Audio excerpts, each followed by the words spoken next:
Hi hello അസ്സലാമലൈക്കും. ഇന്ന് ഞാനിതാ വന്നത് റവ ഇങ്ങനെ മിക്സിയിലടിച്ചിട്ട് നല്ല കിടിലൻ ബ്രേക്ക്ഫാസ്റ്റിൻ്റെ റെസിപ്പി ആയിട്ടാണ് കേട്ടോ. വളരെ എളുപ്പത്തിൽ ആർക്കും ഉണ്ടാക്കിയെടുക്കാൻ പറ്റിയ ഈ ഒരു കിടിലൻ ബ്രേക്ക്ഫാസ്റ്റ് എല്ലാവർക്കും ഇഷ്ടപ്പെടും. ഒരു വട്ടം ഇതുപോലെ ഉണ്ടാക്കിയാൽ വീണ്ടും വീണ്ടും ഉണ്ടാക്കി നോക്കും. അപ്പോൾ ഒന്ന് കണ്ടു നോക്കിയാലോ.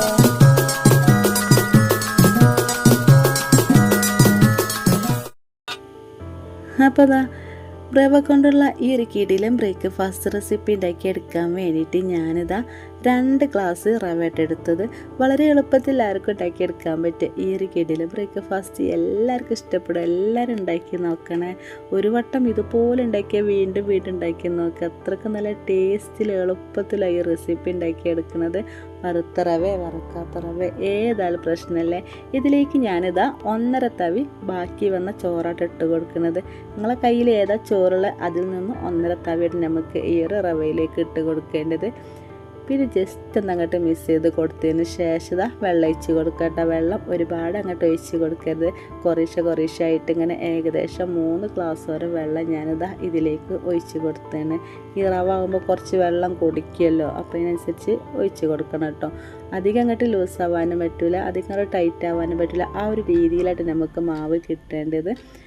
അങ്ങനെ വെള്ളം ഒഴിച്ച് കൊടുത്തതിന് ശേഷം ഞാനിതാ ഒരു 10 മിനിറ്റോളം ഒന്ന് അങ്ങോട്ട് റെസ്റ്റ് ചെയ്യാൻ വേണ്ടിയിട്ട് മാറ്റി വെക്കേണ്ടത്. ഈ റവ ഒന്നങ്ങോട്ട് കുതിരാൻ വേണ്ടിയിട്ടാണ് കേട്ടോ. അപ്പോൾ വെള്ളം പോരായി ഉണ്ടെങ്കിൽ നമുക്ക് കുറച്ചും കൂടി ഒഴിച്ച് കൊടുക്കാം. വെള്ളം പെട്ടെന്നൊക്കെ ഇങ്ങനെ കുടിക്കുന്നതുകൊണ്ടാണ്.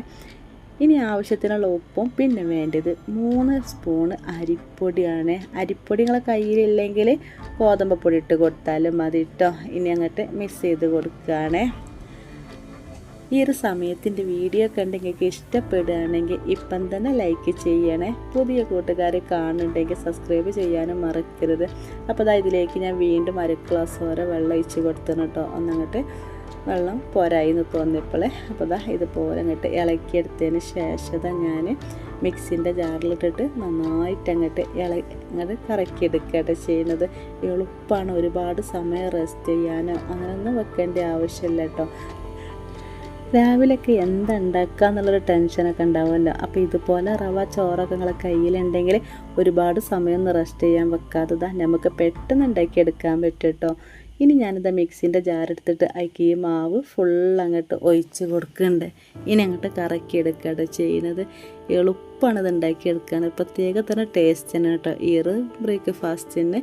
എന്നും ഒരേ ബ്രേക്ക്ഫാസ്റ്റ് കഴിച്ച് മടുക്കുന്നവർക്കൊക്കെ പെട്ടെന്നൊക്കെ നമുക്ക് ഉണ്ടാക്കിയെടുക്കാൻ പറ്റും.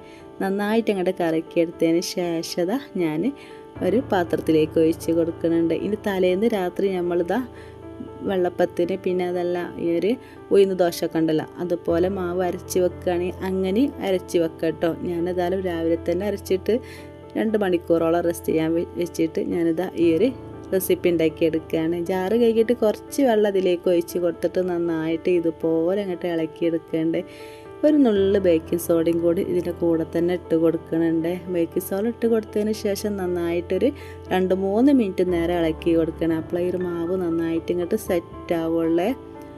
തലേന്ന് രാത്രി അരച്ച് വെക്കുകയാണെങ്കിൽ ബേക്കിംഗ് സോഡ ഇട്ട് കൊടുക്കേണ്ട ആവശ്യമില്ല കേട്ടോ. നമുക്ക് 2-3 മണിക്കൂർ കൊണ്ട് ചുട്ടെടുക്കാൻ വേണ്ടിയിട്ടാണ് ഈ ഒരു ബേക്കിംഗ് സോഡ ഇട്ട് കൊടുത്തത്. ഇനി ഞാനിതാ ഒന്നങ്ങോട്ട് മൂടി വെച്ചതിന് ശേഷം 2 മണിക്കൂറിന് ശേഷം കേട്ടോ അപ്പം ഉണ്ടാക്കിയെടുക്കുന്നത്.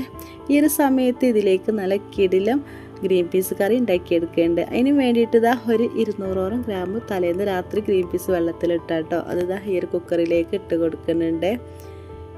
ഇനി ഇതിലേക്ക് വലിയ 2 കിഴങ്ങ് അല്ലെങ്കിൽ ചെറുതാണെങ്കിൽ 4 കേട്ടോ ഇട്ട് കൊടുത്തതിന് ശേഷം കൈകി വൃത്തിയാക്കിയിട്ട് വേണം ഈ ഒരു കിഴങ്ങ് ഇട്ട് കൊടുക്കാൻ. പിന്നെ 2-3 പച്ചമുളക് ചെറിയൊരു സവാള കേട്ടോ അതും കൂടി ഇട്ട് കൊടുത്തതിന് ശേഷം ആവശ്യത്തിന് ഉപ്പ്, ഒരു നുള്ളു മഞ്ഞൾപ്പൊടി, കുറച്ച് വെള്ളം ഒഴിച്ചിട്ട് ഞാനിതാ ഒരു 4 വിസിൽ അങ്ങോട്ട് അടുപ്പിച്ചെടുക്കാൻ പോവാണ്.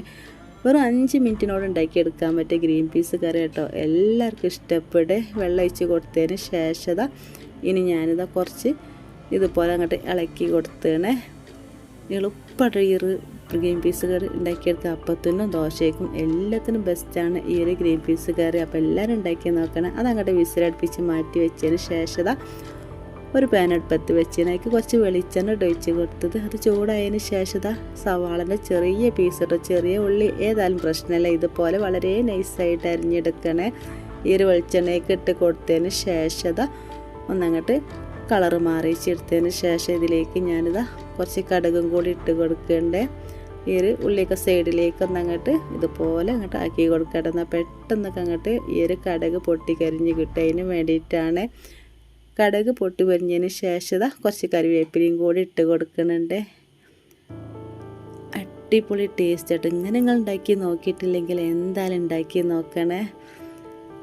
അങ്ങനെ കറിവേപ്പില ഇട്ട് കൊടുത്തതിന് ശേഷം നമ്മൾ നേരത്തെ വിസിലടുപ്പിച്ച് വെച്ചിരുന്നല്ലോ ആ ഒരു ഗ്രീൻ പീസ് ഈ ഒരു സമയത്ത് ഇതിലേക്ക് ഒഴിച്ച് കൊടുക്കുകയാണ്. പിന്നെ നിങ്ങൾ വെള്ളം ഒഴിച്ച് കൊടുക്കുകയാണെങ്കിൽ എത്ര നിങ്ങൾക്ക് വെള്ളം വേണ്ടതിനനുസരിച്ച് ഒഴിച്ച് കൊടുക്കുക കേട്ടോ.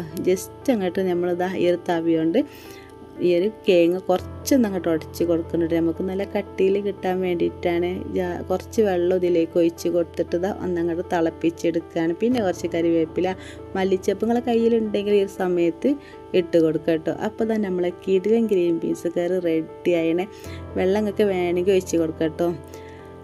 അങ്ങനെ ഏകദേശം 2 മണിക്കൂറോളം നമ്മൾ മാവ് സെറ്റ് ചെയ്യാൻ വേണ്ടിയിട്ട് മാറ്റി വെച്ചിന് കേട്ടോ. ജസ്റ്റ് അങ്ങോട്ട് ഇളക്കി കൊടുത്തതിന് ശേഷം ഞാനൊരു പാൻ അടുപ്പത്ത് വെച്ചിന്. അത് അങ്ങോട്ട് ചൂടായതിന് ശേഷം കുറച്ച് എണ്ണ എന്തായാലും വേണ്ടില്ല കേട്ടോ. ഓയിലോ അല്ലെങ്കിൽ പിന്നെ വെളിച്ചെണ്ണ ഏതായാലും പ്രശ്നമല്ലേ, കുറച്ച് മതി ഒഴിച്ച് കൊടുത്തതിന് ഓരോ തവി മാവ് ഇങ്ങനെ ഒഴിച്ച് കൊടുക്കുകയാണ്. ഈ ബബിൾസ് വരുന്നതിന് ശേഷം ഒന്നങ്ങോട്ട് മൂടി വെക്കണം കേട്ടോ. ഇതിലേക്ക് കുറച്ച് കരിവേപ്പില ചെറുതാക്കി അരിഞ്ഞിട്ട് അത് ഇട്ട് കൊടുക്കണ്ടേ. അപ്പോൾ കാണാനൊക്കെ നല്ലൊരു മുഞ്ചാണ്, കഴിക്കാൻ നല്ല ടേസ്റ്റ് കേട്ടോ.